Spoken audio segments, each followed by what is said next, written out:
আমি শ্রদ্ধা জ্ঞাপন করি আমাদের মতুয়া সমাজে বর্তমান যে কয়েকজন গোসাই আছেন, সেই প্রথম সারির একজন গোসাই যিনি হচ্ছেন এই গৃহকর্তার জীবনের কাণ্ডারী গুরুদেব, তিনি আমাদের বাবা হরসিদ্ধ গোসাই। তার শ্রীপাদ পদ্মে ভক্তিপূর্ণ প্রণাম জানাই।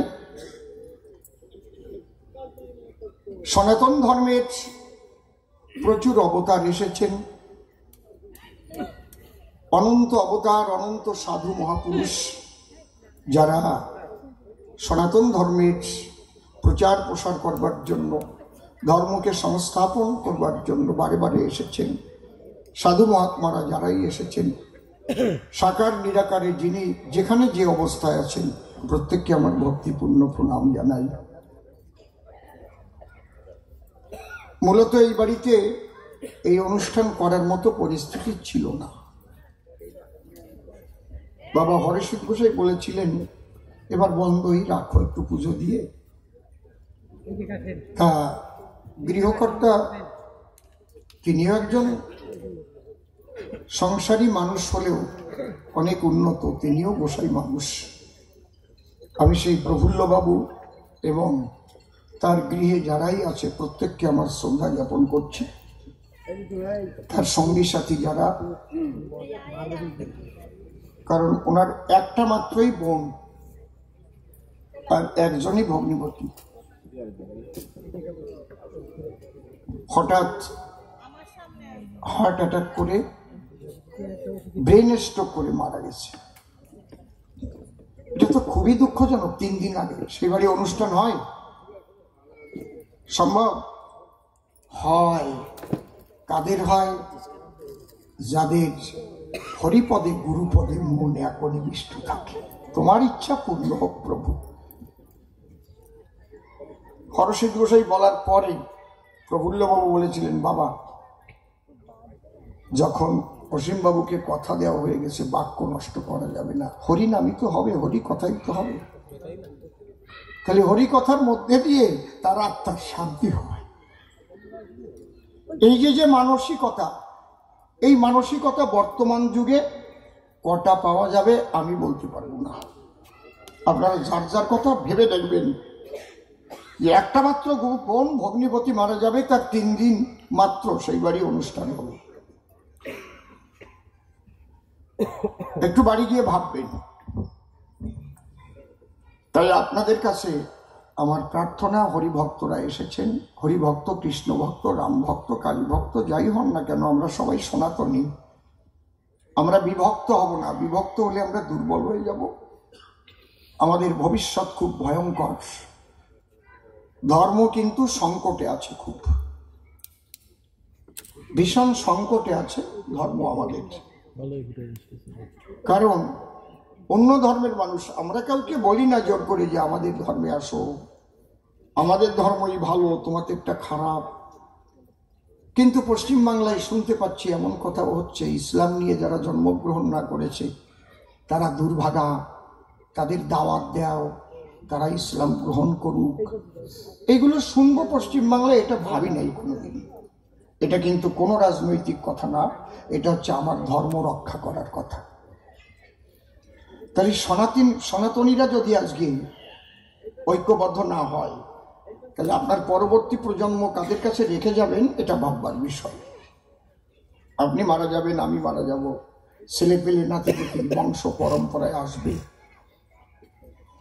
এইটা খেয়াল রাখবেন। এবং রাম ভক্ত, কালী ভক্ত, কৃষ্ণ ভক্ত, গৌর ভক্ত, হরিচাঁদের ভক্ত হয়ে কেউ যেন কাউকে হিংসা করবেন না। সবাই আমরা এক সনাতনী, এক মহাসাগরের দিকেই সবাই যাচ্ছি আমরা। সেই মহাসাগর হচ্ছে পরমানন্দের সাগর। কৃষ্ণ পরমানন্দময়, শ্রীহরিও পূর্ণব্রহ্ম পরমানন্দময়। সবাইকে আমরা শ্রদ্ধা রাখবো। আমার গুরুদেব শ্রী ঠাকুর ভবা পাগলা একটা কথা বলতেন, বাবা রাখিও সবার মন, ভাবিও একজন। আপনার যিনি আরাধ্য দেবতা হবে, আপনি তার ধ্যান করবেন।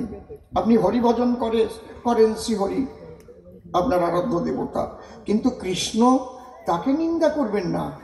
এই সনাতন ধর্মের কৃষ্ণ ভক্তকে নিন্দা করবেন না, রাম ভক্তকে নিন্দা করবেন না, সবাইকে ভালোবাসবেন।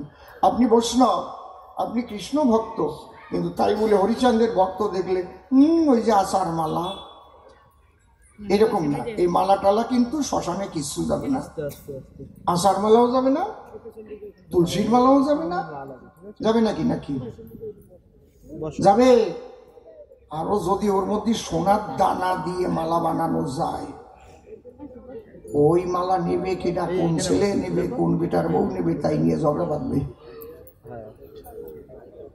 কেননা ছোট বেটার বউ স্বপ্নে দেখলো, মরার পরেই কেননা স্বপ্নে দেখলো যে বাবা আমারে স্বপ্নে কইছে ওই মালাটা আমারে দিতে কইছে, কারণ 2 ভরি সোনা আছে ওতে, ৭৫,০০০ টাকা করে ভরি। হাসার কথা না, ওই নিয়ে ঝগড়াঝাটি বাঁধবে। তাহলে এই যে মালা, পোশাক পরিচ্ছদ, এগুলো বহিরঙ্গীয়। এই জন্য হরিচাঁদের দ্বাদশাজ্ঞায় লেখাই আছে, বহিরঙ্গীয় সাধুবেশ পরিত্যাগ করো। এমনি এমনি বলে নাই, কিন্তু আপনারা সাধুর বেশ ধরেন, কিন্তু বেশ ধরে দেশ ছড়াবেন না, বিদ্বেষ ছড়াবেন না, দেশ মানে হিংসা। আজকে আমরা যারাই আছেন এখানে সবাইকে করজোড়ে আমি প্রার্থনা করব, যার যার ইষ্টের কাছে, সবই তো এক, বিভিন্ন নাম, বিভিন্ন সময় তিনি ধরেছেন। যে সুভাষ চক্রবর্তী মহাশয় প্রয়াত হয়েছেন, আমাকে সুভাষ চক্রবর্তী বলে গেল। সুভাষ চক্রবর্তী মহাশয় যিনি এই বাড়ির ভগ্নিপতি ছিলেন, আমরা তার আত্মার জন্য আগে শান্তি কামনা করব এবং শ্রীহরিপদে আমরা প্রার্থনা করব, প্রভু তুমি যে কয়েকদিনের জন্য পাঠিয়েছিলে, তারপরে তুমি যখন টান দিয়ে নিয়ে গেলে, তার মাধ্যমে যারা বর্তমান আছে, একটা কন্যা, একটা ছেলে এবং তার স্ত্রী, তাদের ভারও তোমার চরণের উপর, আর তার আত্মার মুক্তির দায়িত্ব প্রভু তোমার উপরে দিলাম। তোমার শ্রীপাদ পদ্ম যেন সে লাভ করতে পারে। হে প্রভু, তোমার কাছে আমরা এই প্রার্থনা করব। যে যেখানে বসে আছেন একটু চোখ দুটো বন্ধ করে যার যার ইষ্টের কাছে কিছুক্ষণ, আমি ওম শান্তি না বলা পর্যন্ত আপনারা প্রার্থনা করুন। স্টার্ট।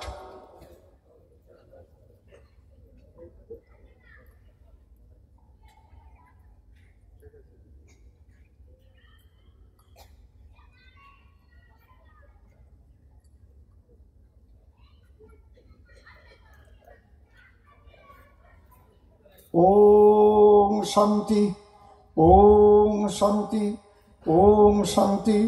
জয় জয় হরি গুরুচাঁদ প্রেমানন্দে হরি হরি বল। জয় জয় রাধা কৃষ্ণ নিতাই গৌর রাম সীতা মাতা পিতা প্রেমানন্দে হরি হরি বল। জয় জয় ভক্তের মনোবাসনা পুণ্যার্থে হরি হরি বল। হরি বল, হরি বল, হরি বল, হরি বল, হরি বল, হরি বল। আজকে এই বাড়িতে কোন রকম কোন শ্যাবলামো কবিগান হবে না। বাড়ির পরিস্থিতি বুঝে, হৃদয়ঙ্গম করে, তাদের ব্যথায় আমরা ব্যথিত হয়ে আমরা কিছু হরি কথা, কৃষ্ণ কথা আলোচনা করব।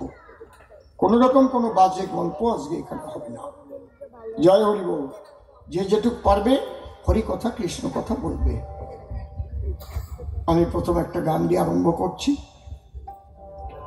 আজকে নিশিকান্ত সরকার মহাশয় প্রশ্ন করেছে পাগল বিজয় সরকার মহাশয়কে। দুটো ভূমিকাই কিন্তু কবি। প্রশ্নগুলো আপনারা ভালো করে বুঝেছেন তো? এই নিশি বিজয়, চারিদিকে ছিল যাদের জয় জয়, এখনো জয় জয়। এরা দুইজন প্রথমে দীক্ষা নিয়েছিলেন। নিরাকারবাদী একজন গুরুদেব, তার নাম গুরুনাথ সেন, এবং তিনি একটা এই সনাতন ধর্মেরই একটা অঙ্গ হিসেবে সত্য ধর্ম নাম দিয়েছিলেন। অনেকে এই কাহিনী জানেন না, আপনারা অনেক কবিগান শোনেন বলে আজকে একটু কিছু নূতনত্ব আমরা চেষ্টা করছি। তাই না? বিভিন্ন রকমের আলোচনার সংমিশ্রণে, কারণ আমরা সবাই সনাতনী, এটা যেন আমরা মানি। হঠাৎ পাগল বিজয় সরকার আবার সেখান থেকে রাধাকৃষ্ণ ভজনের মধ্যে ঢুকে গেলেন এবং নিজে কৃষ্ণ নামে দীক্ষাও দিলেন, প্রচুর শিষ্য আছে। তারপরে হঠাৎ উনি ওরাকান্দি যাতায়াত করতে লাগলেন এবং হরিপদে মন প্রাণ অর্পণ করলেন। শেষের দিকে, প্রথম দিকে না, কিন্তু পাগল বিজয় সরকারের শেষের দিকে ঘটনা। তারপরে এপার বাংলায় আসতেন, ওপার বাংলায় যেতেন। ওনার বাড়ি আপনারা অনেকে জানেন, অনেকে জানেন না, জায়গাটার নাম কেউটিয়া। এটা কাকিনাড়া স্টেশনে নেমে ওখান থেকে যেতে হয় কেউটিয়া। 7ই ফাল্গুন ওখানে বড় অনুষ্ঠান হয়, সারা রাত কবিগান হয়, দেশ বিদেশ থেকে অনেক গায়ক আসে, অনেক রকমের গান বাজনা হয়। আপনাদের নিমন্ত্রণও দিলাম, আপনারা যাবেন 7ই ফাল্গুন। ওখানে খাওয়া দাওয়া সমস্ত ব্যবস্থা। তারপরে পাগল বিজয় সরকার গণেশ পাগলের আশ্রমে উনি যেতেনি।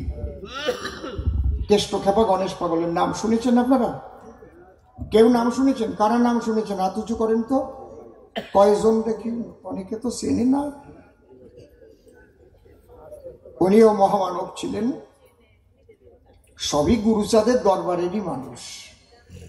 সুখ গোসাই বলেন, সত্যানন্দ গোসাই বলেন, ফটিক গোসাই বলেন, সব গুরুচাঁদের দরবারের মানুষ।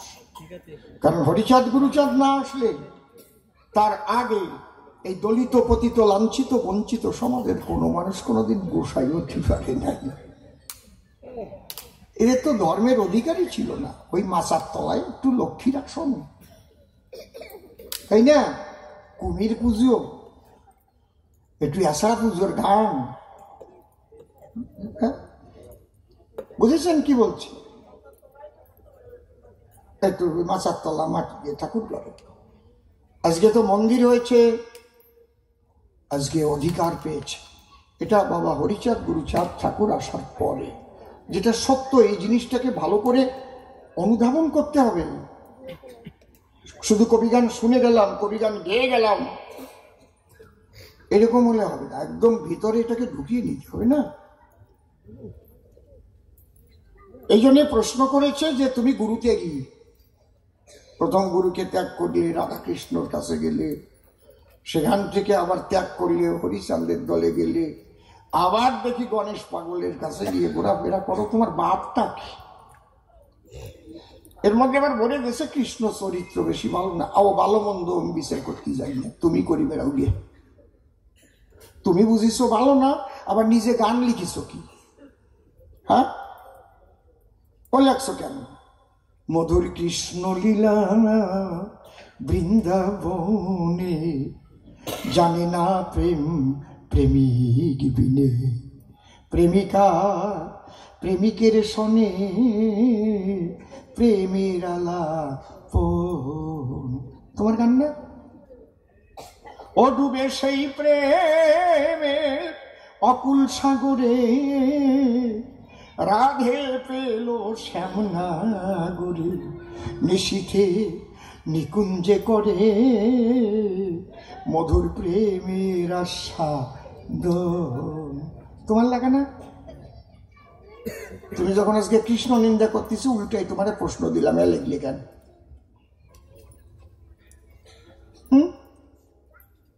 ব্যাপারটা কি? ডাক বাজাতে যাইয়ে ষোলক পড়া আরম্ভ করেছ। বাজাবা ডাক, ও জায়গায় দ্বিতীয় ষোলক লাগে কোন কারণে? হ্যাঁ, ডাক বাজাবা,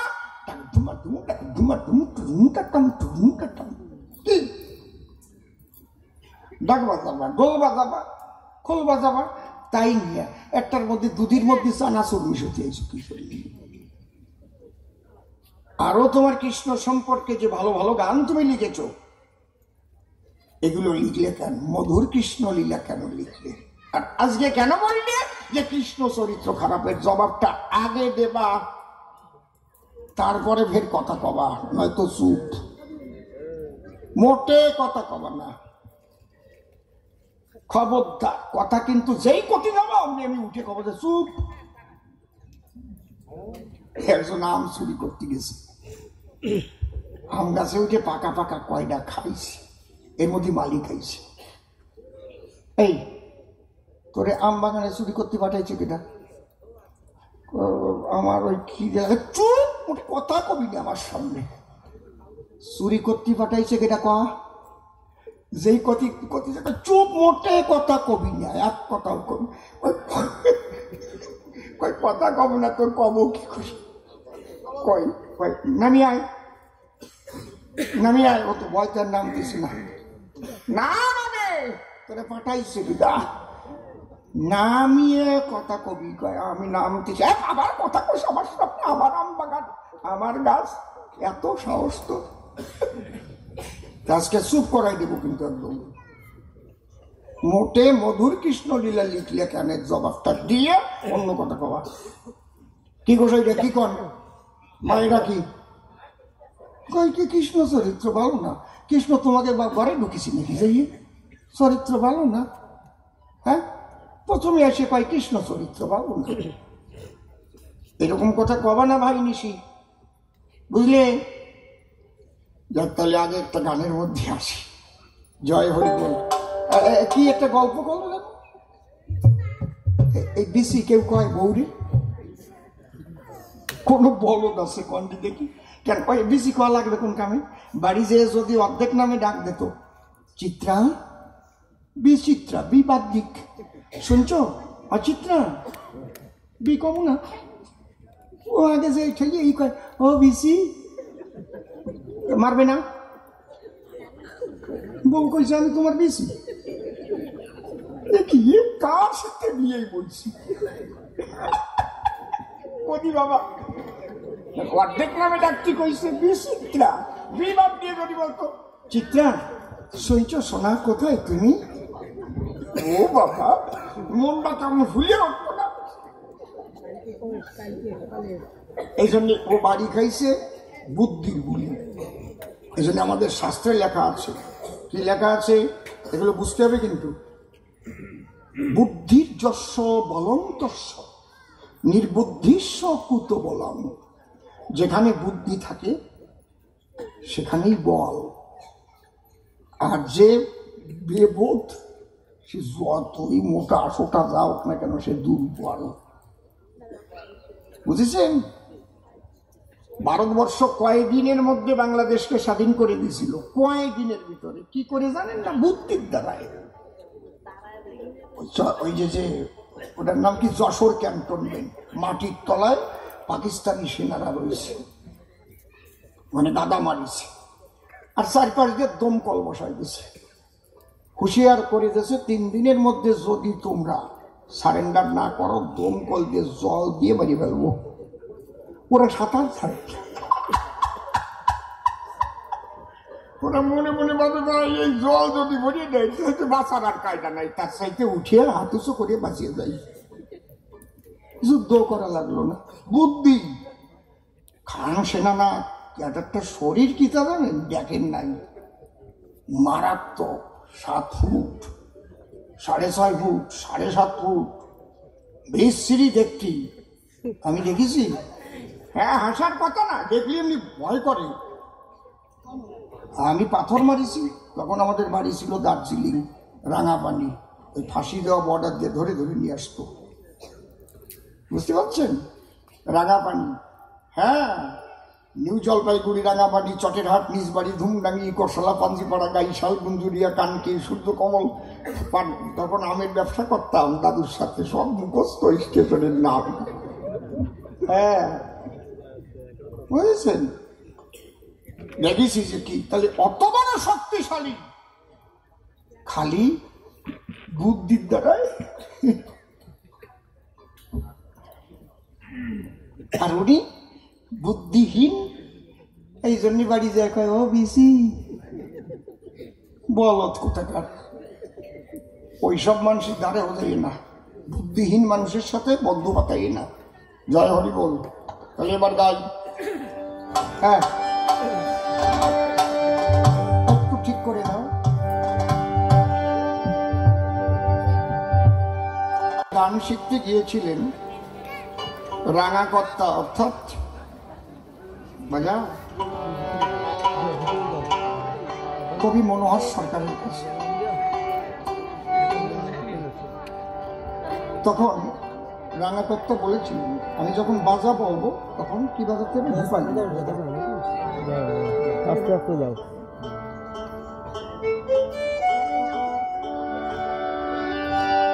রাঙাকর্তা বলেছিলেন, অবিজয় আজকে তুমি অশ্বিনী কর্তার গান জানো? পাগল বিজয় সরকার বলেছিলেন, ভালো গাইতে পারি না জানি।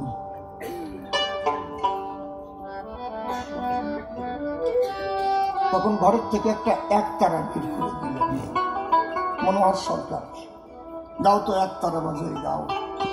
একতারায় গলা ভালো সাদা হয়, এখন তো সেটাকে তানপুরা করা হয়েছে না, এক একটা তার দিয়ে বিভিন্ন সুর থাকে সেখানে।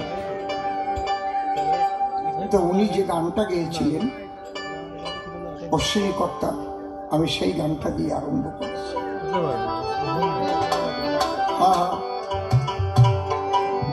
আমি কি আমাতে আছি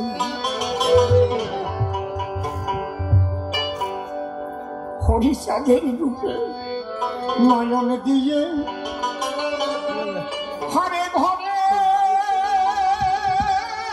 বাহির হয়েছি।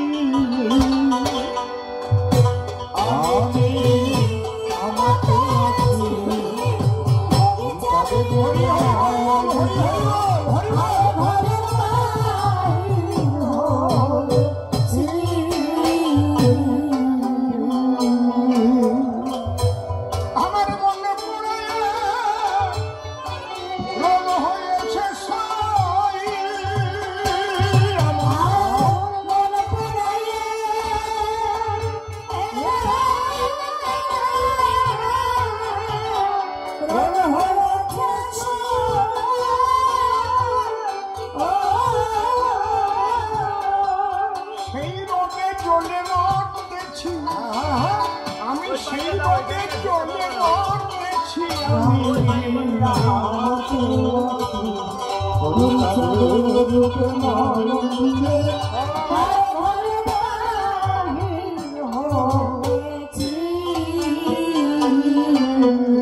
এই গানটা 3 বার শুনেছিলেন পাগল বিজয়ের মুখে মনোহর সরকার মশাই।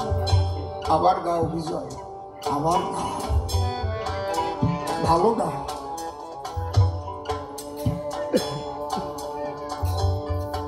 আমাদের যেমন প্রিয়জন দূরে গেলে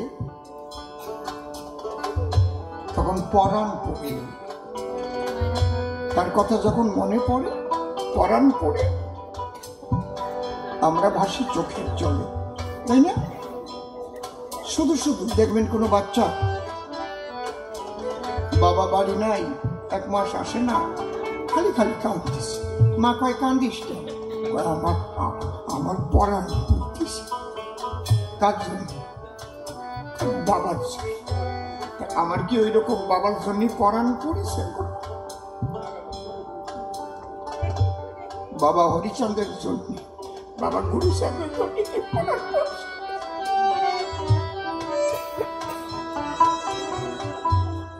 আমি কি ওই রকম খুঁতখুত হয়ে একা একা কান্দিছি? একটু মনে করি না, মানুষকে ভুলাবার জন্য করেছি নাচানাচি, খাটি খাটি পরাণ পুড়ে উঠবে। হে ঠাকুর, আমার মানব জন্মের তো কয়েকদিন বাকি আছে জানি না, কিন্তু তোমার দেখা পাবো না। ভগবানের দেখা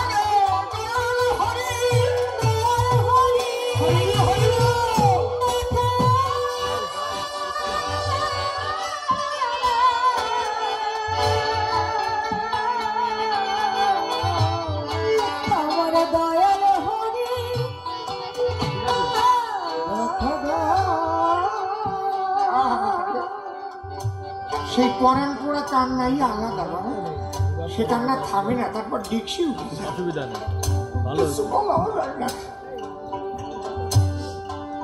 তাই আমার অসীম কথা দাঁড়িয়ে দিছে, আমি কি আমাকে আছি হরিচাঁদের ঝুঁকে নয়ন দিয়ে হারে ঘরের বাহির হয়েছি, আমি কি আমাকে আছি হরিচাঁদের নয়ন দিয়ে হারে ঘরের বাহির হয়েছি।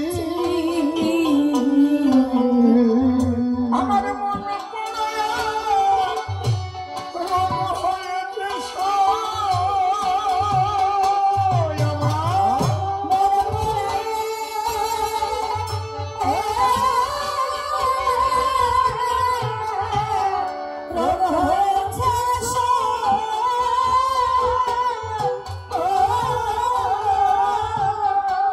সেই রোগে জ্বলে মরতেছি, আমি সেই রোগে জ্বলে মরতেছি, আমি আমাকে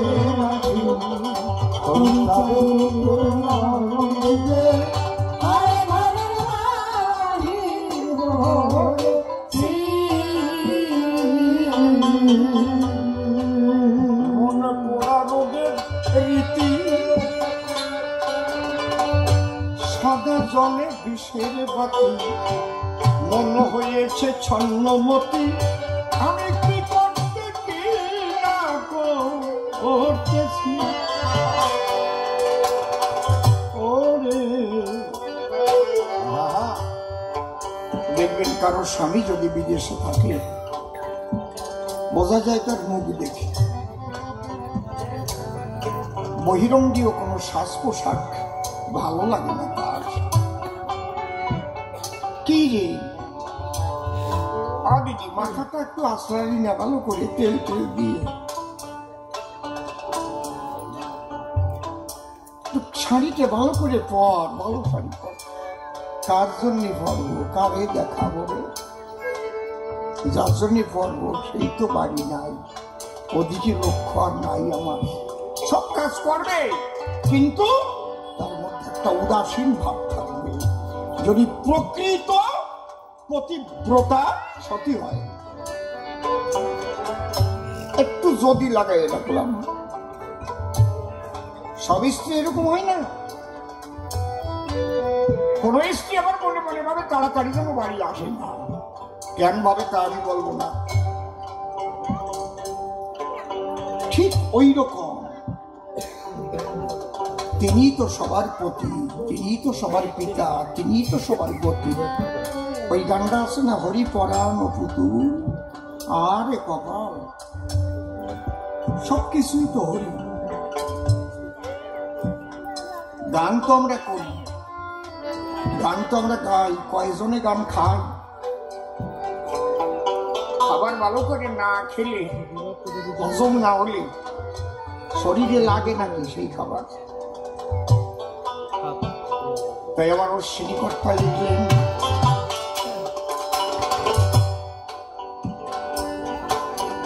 মন পোড়া রোগের রীতি, সদা জলে বিষের বাতি, মন হয়েছে ছন্নমতি, কি করতে কি না করতেছি, হয়ে পাগল পাড়া শৈলে মাকড়ার শৈলে, হয়ে পাগল পাড়া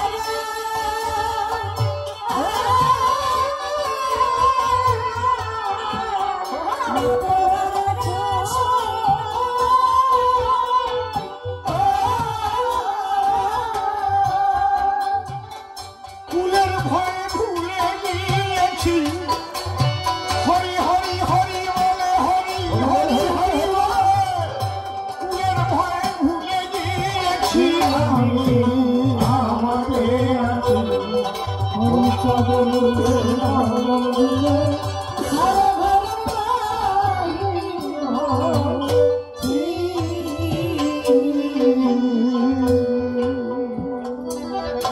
এ বড় কঠিন ম্যাডাম কিছুতে হয় না আরাম, কেবল বলি মলাম মলাম, আমি মরমে মরে হয়েছি।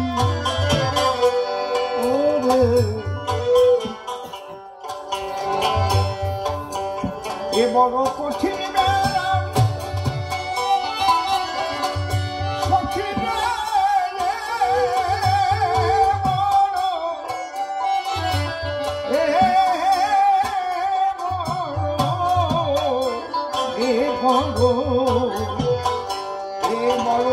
কঠিন বেরম, কিছুতে হয় না আরাম, কেবল বলি মলাম মলাম, আমি মরমে মরে হয়েছি। হরি চিন্তামণি ঔষধ দিল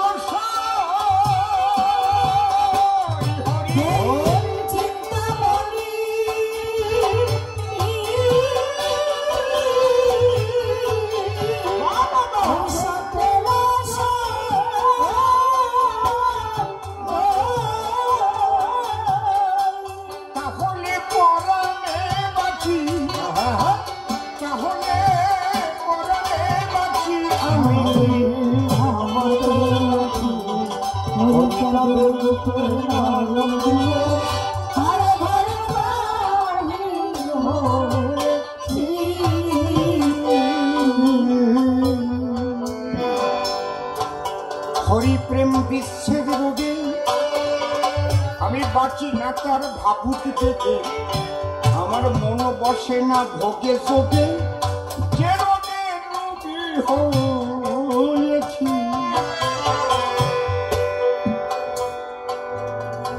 এমন একটা রোগ তাকে না পাওয়া পর্যন্ত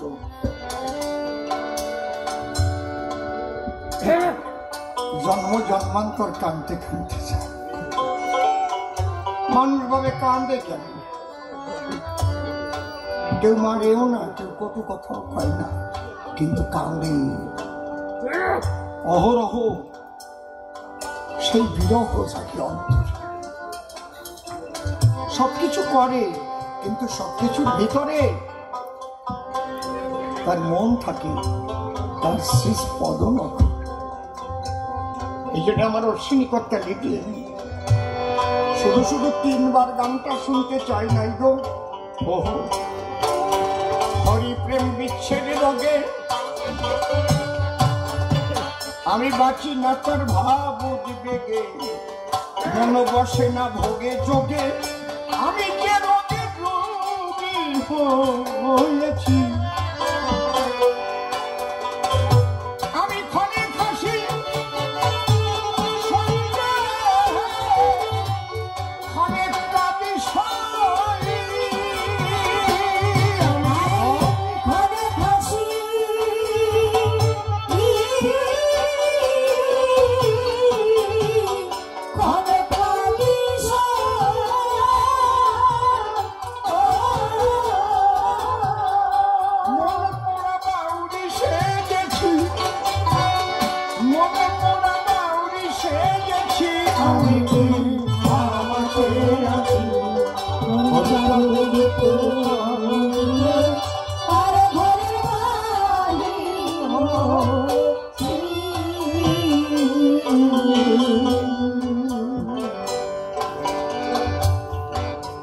লেগে সেই রূপের ছোটা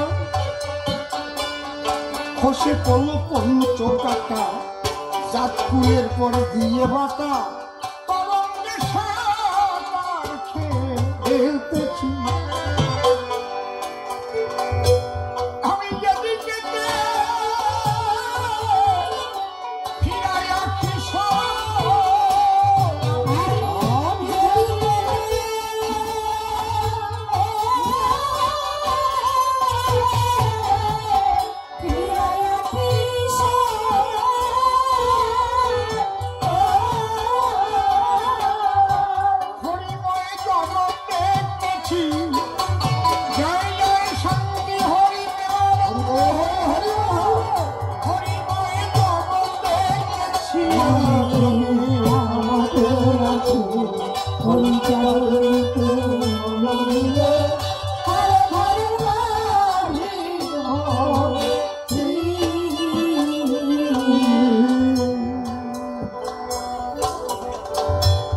তারক চাম্পাই ডেকে বলে স্বামী মহানন্দের সঙ্গ নিলে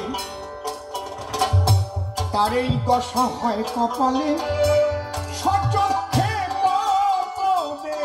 দেখেছি। বড় দুঃখ হয় তখন বাবা গুরুচাঁদ ঠাকুর যে উদ্দেশ্যে এই দলিত পতিত লাঞ্ছিত বঞ্চিত সমাজের মানুষের জন্য লড়াই করে এদের শিক্ষার অধিকার এনেছিলেন, বর্তমান কিছু তথাকথিত উচ্চশিক্ষিত মানুষ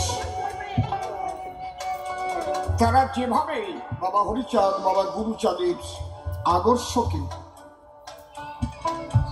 বিপথে পরিচালিত করছে, খুব দুঃখের বিষয়।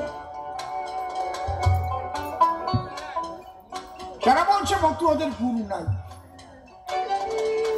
তারা বলছে হরি ঠাকুর নাস্তিকবাদী ছিলেন, তারা বলছেন হরি ঠাকুর অলৌকিকত্ব মানতেন না, তারা সমাজে উচ্চ শিক্ষিত, এমনকি আমাদের মহামানবদেরও কলঙ্ক দিতে তারা ছাড়ে না। বাবা হরসিদ্ধ গোসাই সম্পর্কেও বিভিন্ন গোসাইদের সম্পর্কেও সোশ্যাল মিডিয়ায় আজে বাজে তারা পোস্ট করে। গুরু ছাড়া কখনো গোবিন্দ ভজে?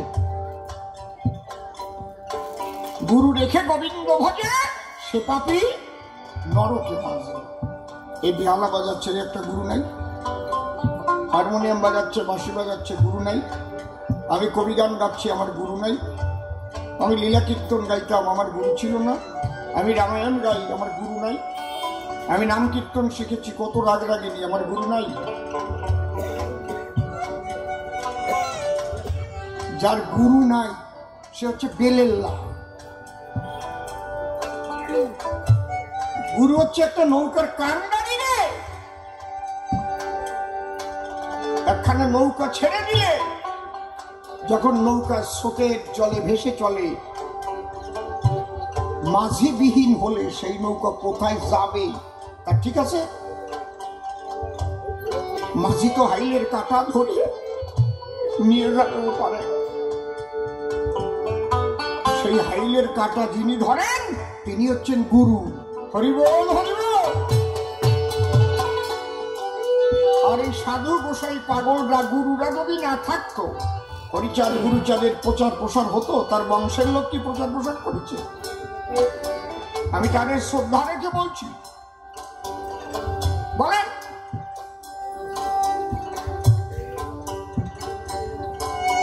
একদম এই জন্যেই ভগবান নিজে বলছেন, আমা হতে নাম বড়, নাম হতে আমার ভক্ত বড়।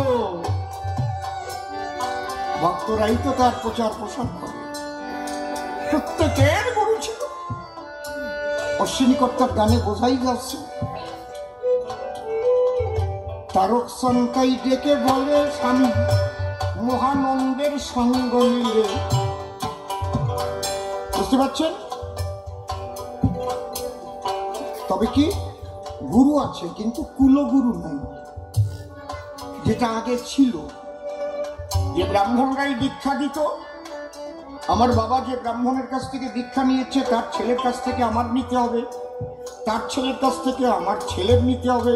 এই যে বংশ পরম্পরায় যে কুলগুরু প্রথা, এটা প্রথম ধ্বংস করতে এসেছিলেন চৈতন্য মহাপ্রভু। ভুলে গেলে হবে না। তিনি উদাত্ত কণ্ঠে বললেন, ব্রাহ্মণ ক্ষত্রিয় বৈশ্য শূদ্র কেন নয়, যে কৃষ্ণ তত্ত্ববেত্তা সেই গুরু হয়। হরিবল হরিবল। এই অধিকার প্রথম দিয়েছিলেন শ্রীমান মহাপ্রভু দেবতা। এই জন্য শূদ্র রায় রামানন্দের কাছে নিজে গেছে সাধু সাধন তত্ত্ব জানবার জন্য। বুঝতে পারছেন?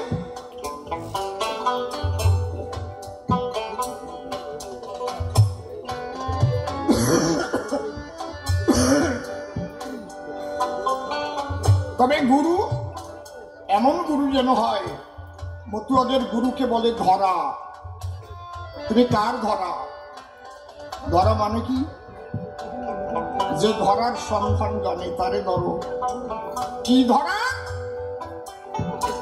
যে ধন ধরলে পরে, যে ধন ধরলে পরে প্রেম বাড়ে, ভক্তি বাড়ে। সে কি ধন? পিতৃধন। সেই সে বাপের বেটা বিচক্ষণ যে রক্ষা করে পিতৃধন।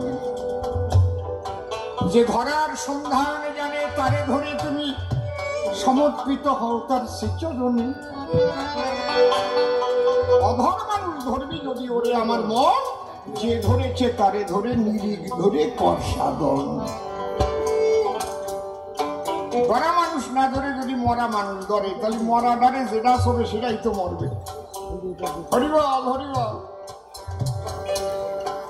কিন্তু মতুয়াদের মধ্যে দাঁড়িয়ে বলি সবার সান্নিধ্যে, অত্যন্ত দুঃখের বিষয়, ব্যভিচার কিন্তু প্রবেশ করেছে। এই যদি আপনারা এই ব্যভিচারের বিরোধিতা না করেন, এই ব্যভিচারের বিষ ছড়িয়ে গেলে কিন্তু বিরাট ক্ষতি হয়ে যাবে। ওই বিষ আগে ধ্বংস করা দরকার। খবর আছে গোসাইগিরি করে দীক্ষা শিক্ষা দিয়ে শিষ্যের বউ নিয়েও পালিয়ে গেছে, খবর আছে। যদি আপনারা আজকে এর বিরোধিতা না করেন, এদের উচিত শিক্ষা না দেন মতুয়ার বাজার, তাহলে ধীরে ধীরে কিন্তু আরম্ভ হবে এই ব্যভিচার। ও যখন করেছে আমি করতে পারবো না কেন? আমার শিষ্যের বউটাও তো ভালো সুন্দরী, দেখতে শুনতে ভালো, চাঁদের আলো। কোনদিন কিন্তু এটা ছিল না মতুয়ার বাজারে। অশ্বিনীকর্তার গানে আছে, আমার হরিচাঁদের অপার লীলারে লীলা বুঝে সাধ্যকা লয়ে নিজ নারী ব্রহ্মচারী এলেন ঘুচাইতে ব্যভিচার।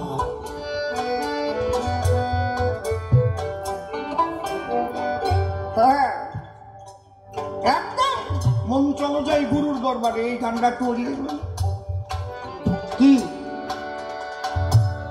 নিষ্কাম গুরুর কাচারে,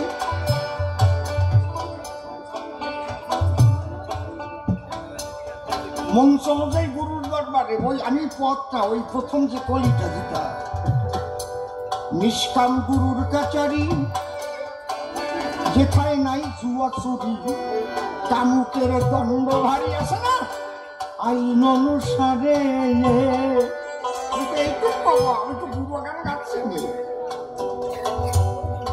কি কাম জাগিছে শিষ্যের বউ নিয়ে বলেছে, কামের ঠেলা কি? তাহলে তুমি মতুয়ে দীক্ষা দিতে যাও কেন? কি করে খারাপ কথা বললাম? সে যে হোক, আমি হই আর আপনি হন, রাম শ্যাম যদু মধু যে হোক, পবিত্র মতবা। তাহলে গুরু আছে, একটু গুরু গ্রহণ করবেন দেশে, পশ্চাৎ করে করেন না। আইসে বেশ দেখতে শুনতে ভালো, চাঁদের আলো, আপেলের মতো চেহারা, গুরু বানাই নিলাম না, সাবধান। তাই আমার অশ্বিনী করতে গান গেয়েছি, তারক চান্তাই ডেকে বলে স্বামী মহানন্দের সঙ্গ নিলে, তার এই দশা হয় কপালে, সচক্ষে কত দেখেছি। এবার অশ্বিনী ওই রোগে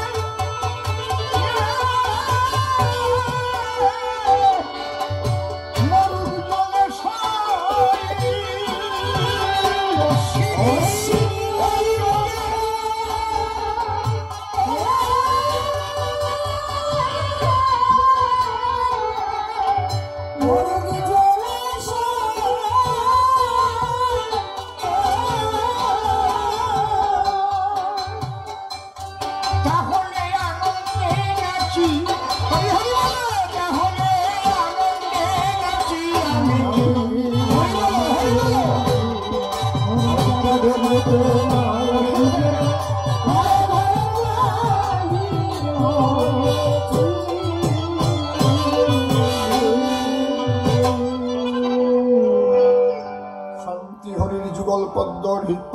করে আরাধ্য শুদ্ধ চিত্তে প্রণতি জানাই।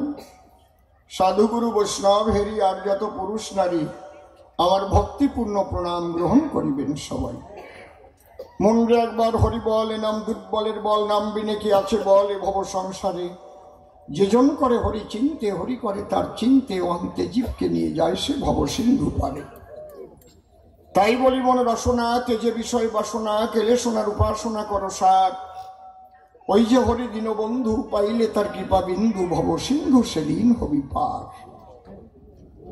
যাক মনশিক্ষা করে সায়, এবার যাচ্ছি ভূমিকায়। বিপক্ষেতে এ সভায় কবি নিশিকান্ত সরকার। নির্মল সরকার যিনি, নিশিকান্ত হয়ে তিনি। আমাকে বিজয় সরকার করেছে ইদানি সভ্য সমাধান। চিন্তা করুন নরনারী, অত বড় পবিত্র ভূমিকা কি আমি গ্রহণ করতে পারি? আমার গুরুদেব শ্রদ্ধেয় প্রয়াত রসিকলাল সরকার মহাশয়, একদিন আমি সেবা করছি হাত দিয়ে ওনার পায়ে, যখন ছিলাম ছাত্র অবস্থায়। তখন ডাক দিয়ে আমাকে বলে, শোন, আমার গুরুদেব পাগল বিজয় সরকার ধরনের দেবতার কলঙ্ক থাকতে পারে, কিন্তু এতটুকু কলঙ্ক ছিল না পাগল বিজয় সরকারের শরীরে। সেই পবিত্র ভূমিকা ধরে আমি গাইব কবিগান। দাঁড়িয়ে সবাই বলি, অদ্য আমার নাই তেমন সাধ্য। কে রে?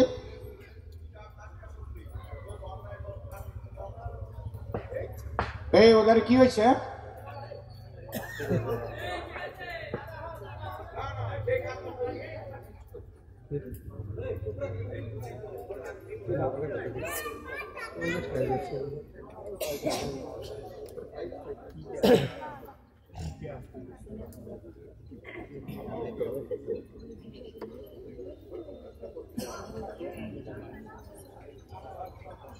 আচ্ছা, চুপ করে থাকেন সবে, গান গানের মতো হবে। আসরের বাইরে কেউ কথোপকথন না করলেই ভালো হয়, কারণ এখানে একটা ধর্মীয় অনুষ্ঠান হচ্ছে। যখন কবি গান, আমি সবার চরণ ধরে মিনতি করি, দাঁড়ায় ধর্মরাজ সবাই, সবাই মিলে একত্তরে আসুন বসে আসরে আমরা হরি কথা কৃষ্ণ কথা শুনবো সর্বদা। জয় হরি বল। আমি নিবেদন করে পাগলের বিজয়ের পায়ে যাচ্ছি তার ভূমিকায়। সে যেন তার কথা কয়, গ্রহণ করে আমার হৃদয়ে আসন। আমি তার উপরে ভার দিয়া এবার তার ভূমিকা নিয়া প্রশ্ন অনুপাতে দেব আমার কাব্যের ভাষণ। প্রথম প্রশ্ন করেছে গান, দাদা তুমি দাও সমাধান। আমরা দুই ভাই দীক্ষা নিলাম একত্র অবস্থায়।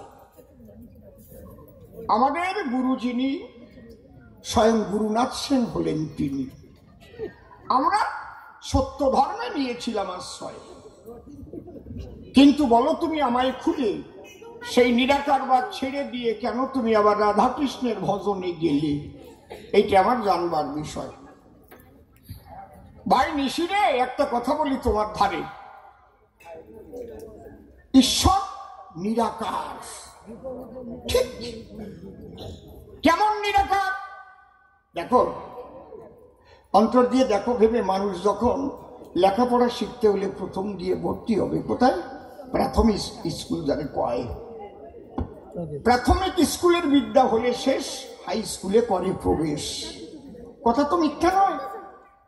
হাই স্কুলের পড়াশোনা শেষ করে তারপরে গিয়ে কলেজে পড়ে, বা হায়ার সেকেন্ডারি বলে জানে। সেখান থেকে আবার কলেজে চলে যায়, উন্নত হয়ে নলেজে লেখাপড়া শেষ করে কলেজে, তারপরে যায় বিশ্ববিদ্যালয়। ঠিক তো? মনে করি ভাবো না ভাই রে, কোনোটা আমি ছোট পাব না, সবটারই মূল্য আছে বসুধায়। তবে কি, একটা হচ্ছে সগুণ ব্রহ্ম আর একটা হচ্ছে নির্গুণ ব্রহ্ম। গুরুদেব গুরুনাথ সেন যিনি নিরাকার, নির্বেদ্য, বেদের ব্রহ্মের কথা বলে আমাদের দীক্ষা দিয়েছিলেন তিনি। কিন্তু যেদিন আমি চৈতন্য চরিতামৃত করি অধ্যয়ন, কি বলবো নিশি তোমার ঠাই, আমি নিজে দেখতে পাই যে ব্রহ্ম নিরাকার নিরঞ্জন, সেই আবার লীলায় এসে মধুর ব্রজবাসে রাধা কৃষ্ণ রূপে করেছে লীলা রসাস্বাদন, এবং রাধা অঙ্গ কৃষ্ণ অঙ্গ মিলে হয়েছে শ্রী গৌরাঙ্গ শচীর নন্দন। আমার তারক গোসাই লেখাও তাই। তারক গোসাই কিন্তু এর একটা কথা বাদ দেয় নাই। মহাসংকীর্তন আপনারা করে দেখবেন অধ্যয়ন, ঠিক না নাকি? কি বলবো আপনাদের ধারে, বিশেষ করে একটা ঘটনার কথা বলি তোমাদের। দেখুন বাবা, নিরাকার তত্ত্বটা বুঝতে হবে, তারপরে সাকার তত্ত্বের মধ্যে আসবে, রাধা কৃষ্ণ তত্ত্বটা ভালো করে বুঝবে, তারপরে গৌর তত্ত্বে যাবে, গৌর তত্ত্ব ভালো করে বুঝবে, তারপরে হরিতত্ত্ব বুঝতে পারবে। তাছাড়া কিন্তু হরিতত্ত্ব পূর্ণভাবে বোঝা সম্ভব নয়। যদি কেউ মনে মনে ভাবে তাই আমার গৌর তত্ত্ব রাধা কৃষ্ণ তত্ত্ব দরকার নাই, আমি শুধু হরিতত্ত্ব নিয়ে থাকবো মহাশয়, অন্তরে করুন ধারণা, তাই অশ্বিনী কর্তা তার কর্তার দান তোমার আর দেওয়া লাগবে না। লাগবে যখন গুপি যন্ত্র ধরবা গান গাবা, কি দুঃখে গৌর হরি বল কানাই লাহাই লাগাবে, কেন কেন গাবা, কেন গাবা, কেন ছিল কিসের অভাব আবার বৃন্দাবনে দিল, বৃন্দাবনে তো কৃষ্ণ মুহূর্তে ওই আম গাছে ওঠার মতো চুপ কথা মোটে কবি দিয়ে ছিল কিসের অভাব বৃন্দাবনে আমরা মনে ভাবিতাম, কি দুঃখে গৌর হলি বল কানাই। আবার কৃষ্ণ নিন্দা গৌর নিন্দা করিয়াছে রাজ্যের দবা সারে নে মশাই। তাহলে তোমরা সামনে যাও, তাহলে আসে না এরকম কতজন নাকি? খারাপ কথা করছি নাকি? বাবা রাগ করতেছেন নাকি? নিজের আগে পরিশুদ্ধ দরকার। আজকে আমি পাগল বিজয় সরকার, সেইভাবে শোনেন বিশুদ্ধ আলাপন।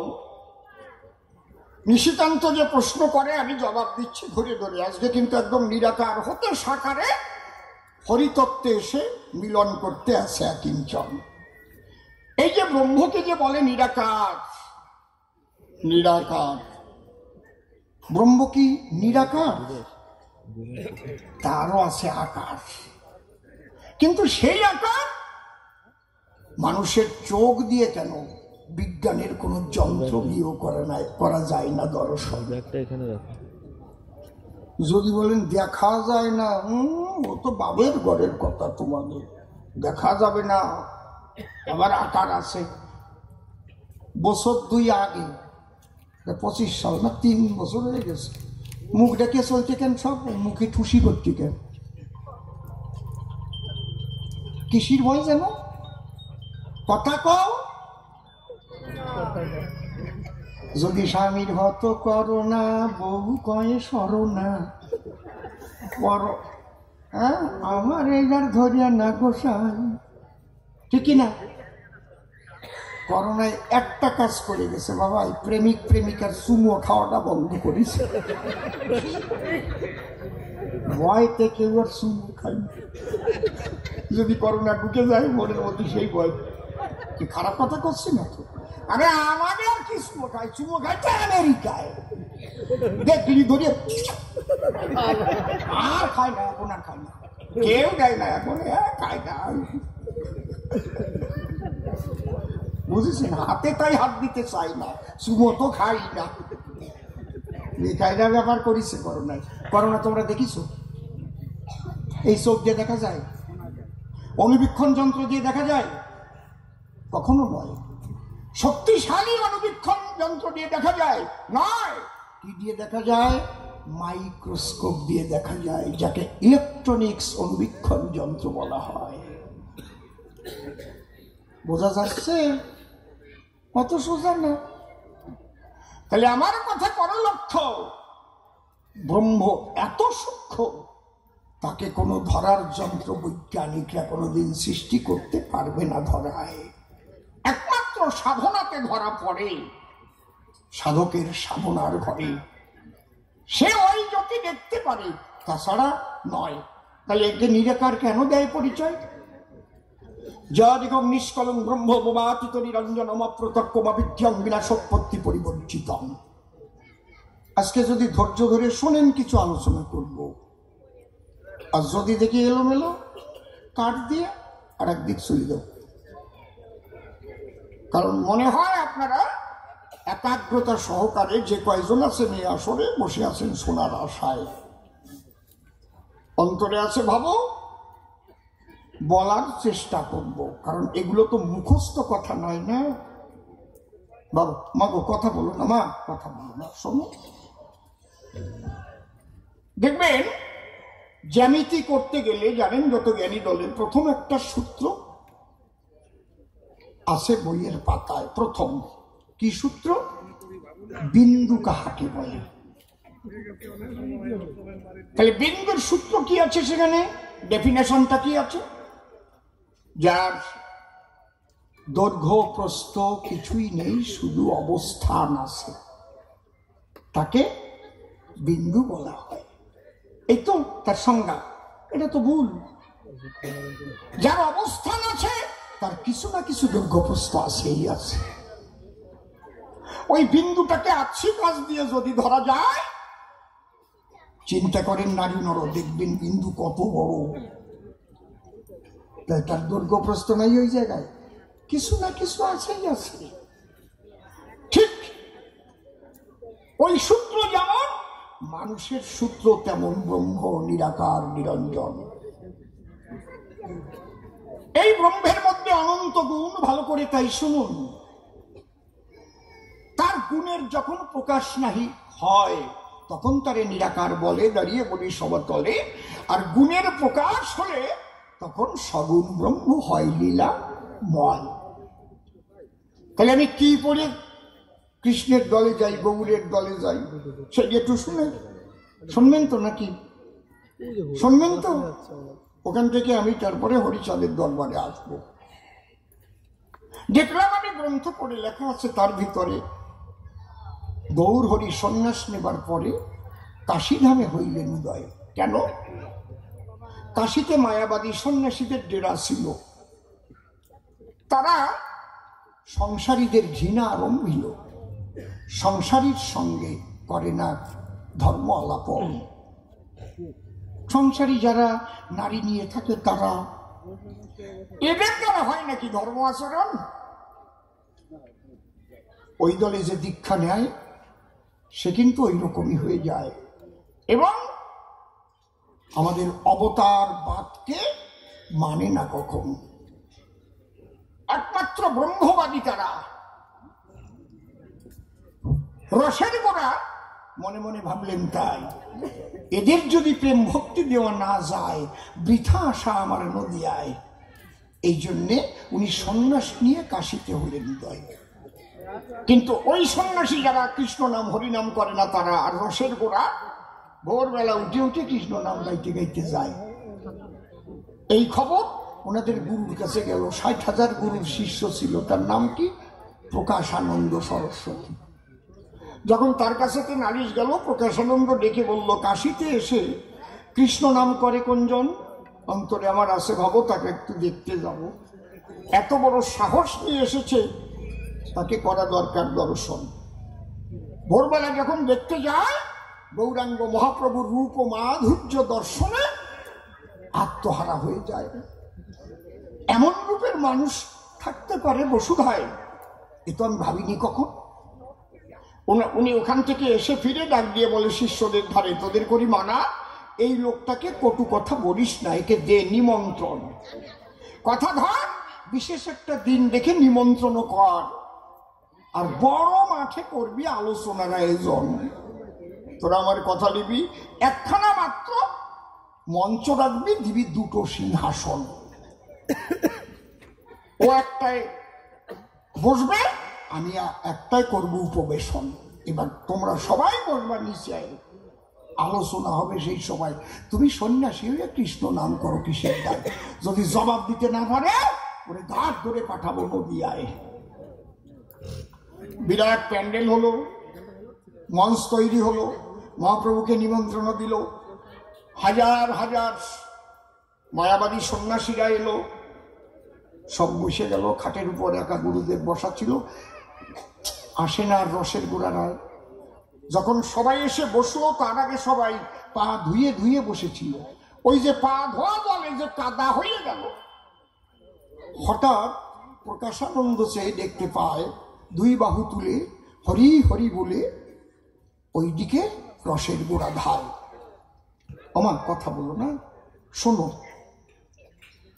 প্রকাশানন্দ সরস্বতী যিনি ইশারাতে বললেন, তিনি তুমি আসো হেথায়, এসো আর আমার পাশের সিংহাসনে বসো। কি করলেন আমার সচিত্ত নয়, এবং ইশারা দিয়ে বললেন তারে ওই যে জল রাখা সেই ধারে,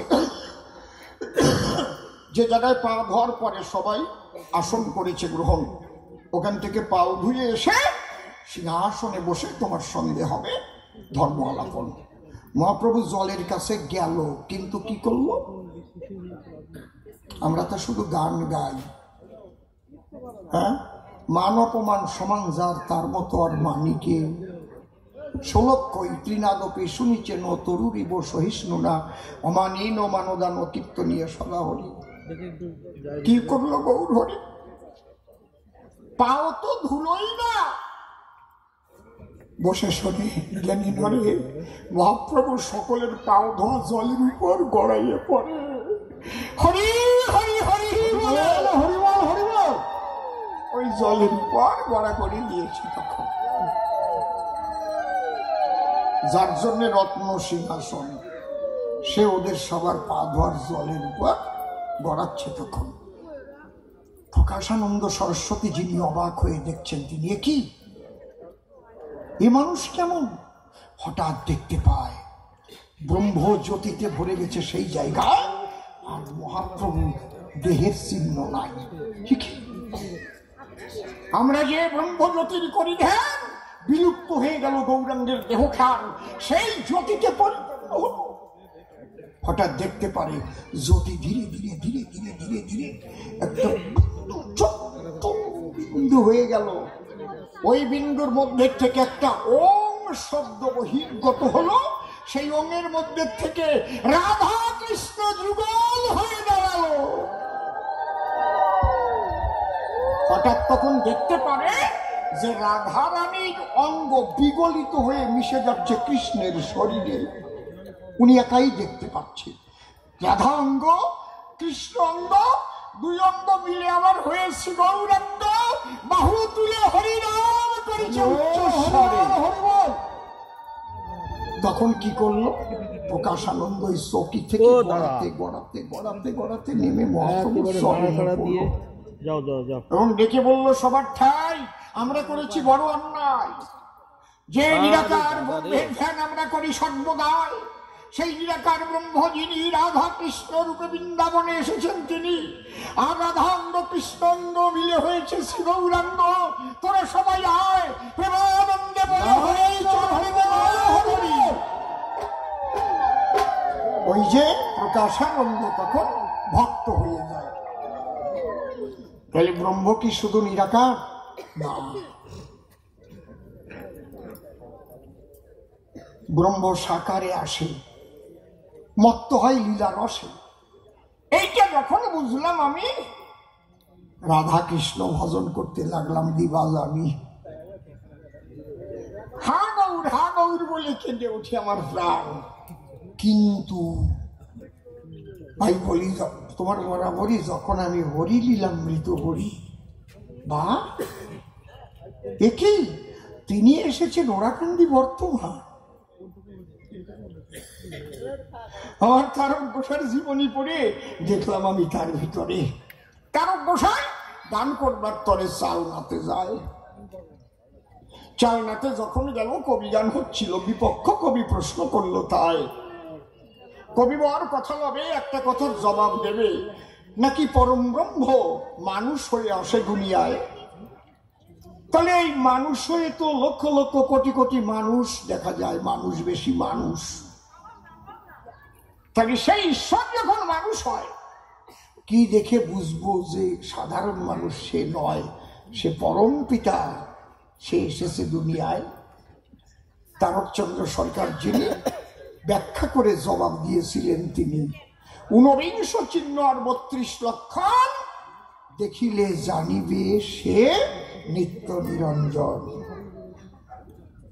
ওই আসনে মৃত্যুঞ্জয় গোসাই বসানো, দান করে ঘুরে ফিরে যখন মৃত্যুঞ্জয় গোসাইয়ের চোখে চোখ পড়ে,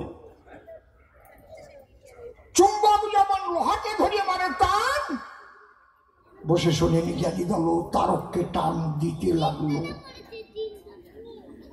তারকের উদ্বালিত হলো মনোপ্রাণ। কবিগান করার পরে গিয়ে প্রণাম করেছে গোসাইকে, করো জোরে। গোসাই কয়, সরকার মশাই আজকে ভালো শুনলাম গান। কি বলবো, আপনার ঠাই এত সুন্দর কবি গান শুনি নাই। কারণ লীলায় যখন আসেন ভগবান, তখন কি দেখে তারে চিনতে পারা যায়। আজকে আপনি এত সুন্দর ব্যাখ্যা দিয়েছেন সবাই। আচ্ছা, একটা প্রশ্ন করবো, আপনার স্থান কি? আপনি দেখিছেন ভগবানকে? আপনি দেখিয়ে বললেন, না শুনিয়ে বললেন, নাকি বই পড়া জ্ঞান দিয়ে বললেন?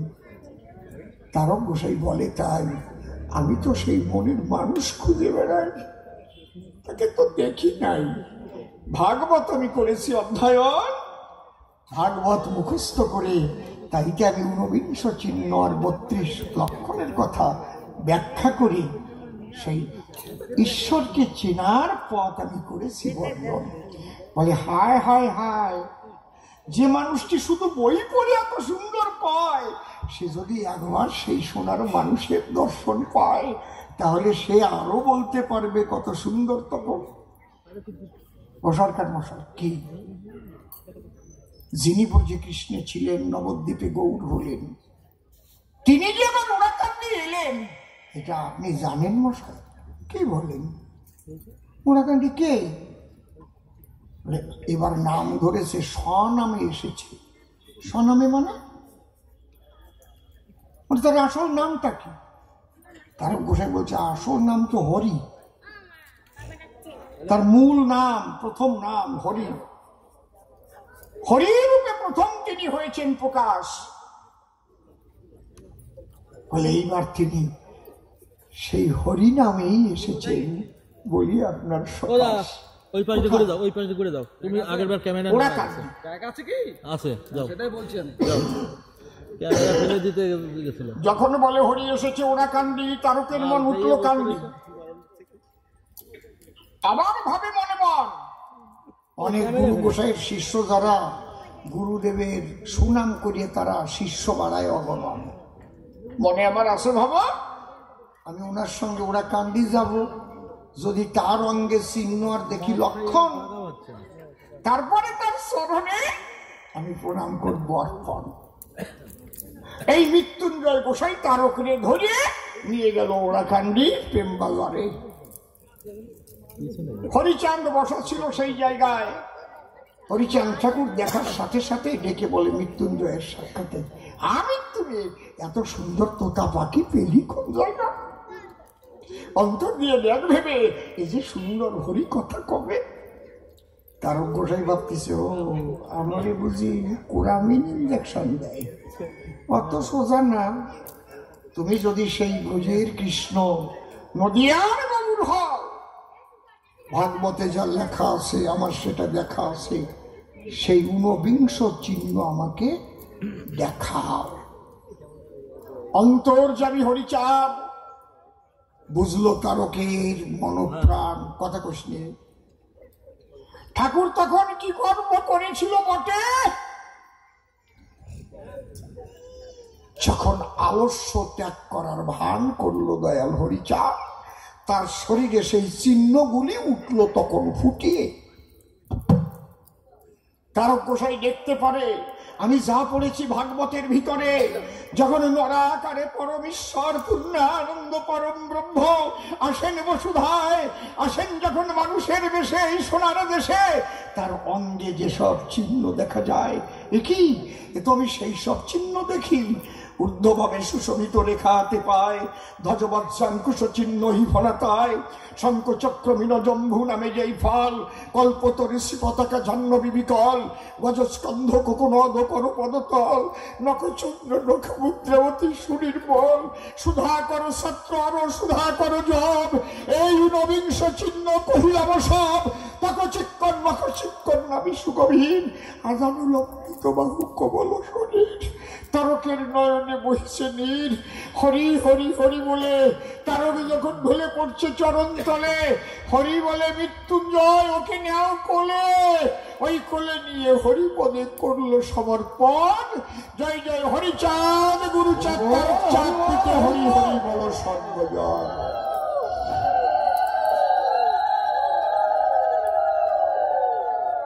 আনিসি ভাই, এই ওরাকান্দি যদি আমি না যাই তাহলে আমার মতো বেঈমান আর আছে কোন জন? হ্যাঁ, এই জন্যে যখন দেখলাম বর্তমান এসেছে সেই গৌর সেই কৃষ্ণ হয়ে হরিচাঁদ, তাহলে আমি ওরাকান্দি যাবো না কেন? আমার কেন্দ্রে উঠলো মনোপ্রাণ, এই জন্য আমি লিখেছি গান। হ্যাঁ,